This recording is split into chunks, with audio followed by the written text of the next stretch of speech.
నాన్న టీ.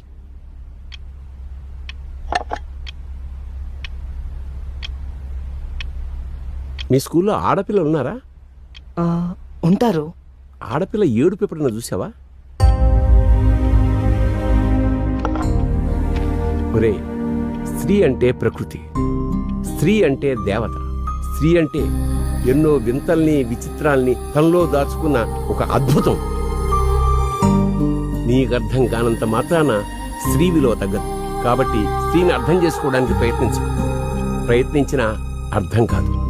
నువ్వు జీవితంలో ఏమీ సాధించక్కర్లేదు. స్త్రీని గౌరవించు, ఆరాధించు. నీ జీవితంలోకి సంతోషం తనంతట తానే వచ్చి చేరుతుంది. స్త్రీని ఎప్పుడూ అవహేళన చేయకు. చేస్తే సర్వనాశనం అయిపోతాం. మళ్ళీ చెప్తున్నా, స్త్రీ అంటే ప్రకృతి. ప్రకృతిని అవమానిస్తే ప్రళయం సంభవిస్తుంది.